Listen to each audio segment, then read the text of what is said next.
Ladies and gentlemen, happy Mazigira Day, wherever you are. Welcome to Gashi's Kama TV. Today, as the sun kisses the blue sky, Kalonzo, the man of many misses, is going to attract the attention of this nation. Kalonzo is on his way to the throne, not through the force that many would have thought, but through the power of the people. Wiper Democratic Front is going to have its National Delegate Conference. In this conference, the who is who in Kenya is going to attend the gathering. Kalonzo Musyoka is over the moon. Kalonzo Musyoka is first among equals. Kalonzo Musyoka is coming very, very close to State House. He appears to be the man to watch. He appears to be the next president. All stars are aligning towards his presidency. Ladies and gentlemen, why is this gathering significant? In this video, I want us to delve into the issues surrounding the NDC of Wiper Democratic Fronts and why this message by this party is very, very important, coming at a time like this. Number one, in my view, I think the city is likely to come to a standstill. Not even the city, but the nation. I'm saying this because it is expected about 10,000 Kenyans are going to gather at the heart of the city, that is the Uhuru Park. And you remember, Uhuru Park is where the third president of the Republic of Kenya, Mwai Kibaki, was sworn in. And the fact that many people will not be going to work, it means that the numbers could be higher than 10,000. Number two, why this is very, very significant is because all the opposition leaders have been invited and they have confirmed that they are going to attend. Among the leading opposition leaders is DCP leader Rigathi Gachagua, DAP Eugene Wamalwa. There is also Martha Karua, JB Muturi, and who is who in the opposition.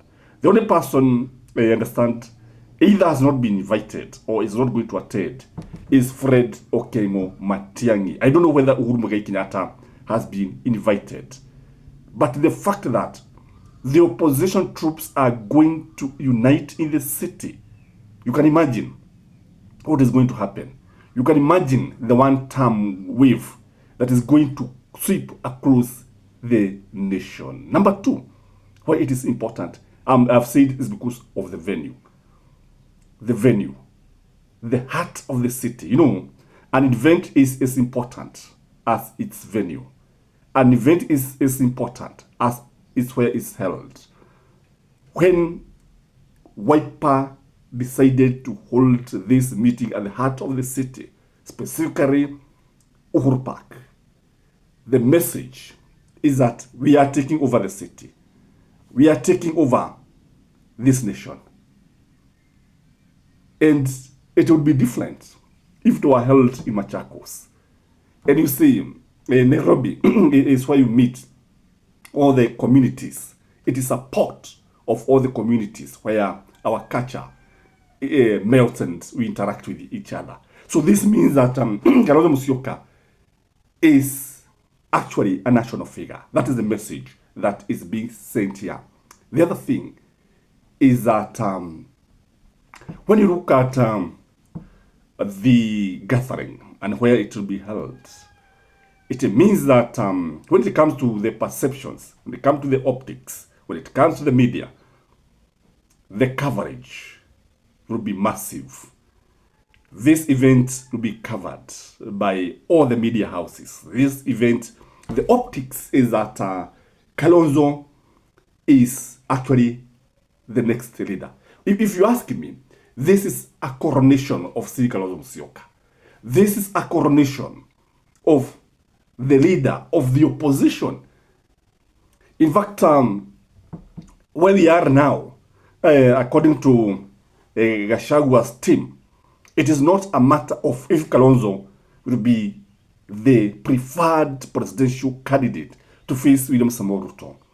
But the issue now they are discussing is who will be his running mate. And maybe here you can suggest the running mate for Stephen Kalonzo Musyoka. Because it is very clear that the opposition has agreed to support Stephen Kalonzo Musyoka. Gachagua is said to prefer a running mate from the Gema Nation, but not necessarily himself. Gachagua is not very keen on being Kalonzo's running mate. He is very keen on sending William Samoei Ruto home. He is not very, very keen on running for the presidency. Who should deputize Stephen Kalonzo Musyoka? And you see, the advantage of Kalonzo is that Kalonzo is a gentleman.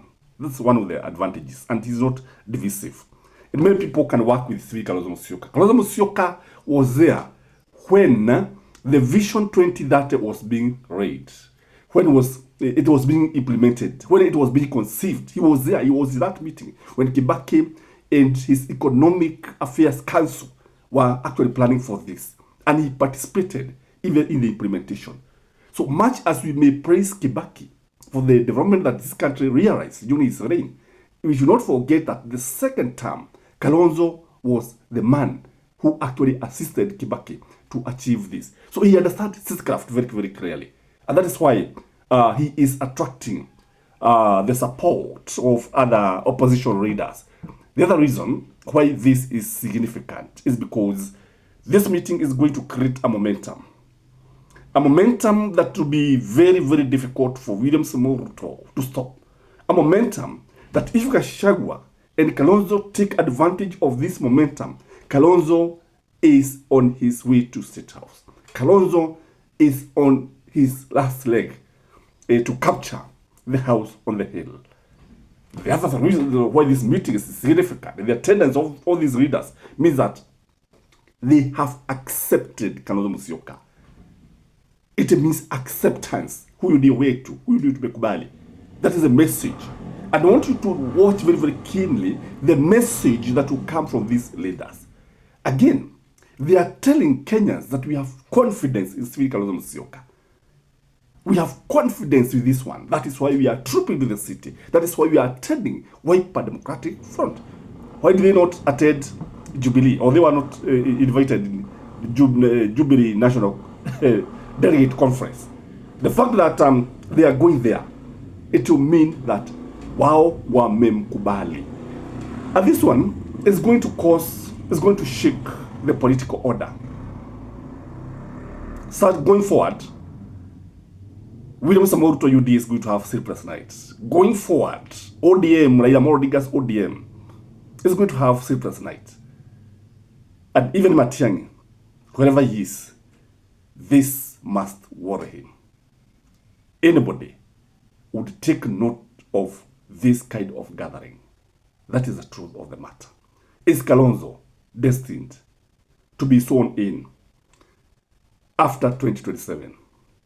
What do you think, ladies and gentlemen? Because when I look at it, I've always said it is either Kalonzo or Matiang'i. Who is this person who is going to succeed William Samoei Ruto? Because it's very, very clear that William Samoei Ruto will be a one-term president.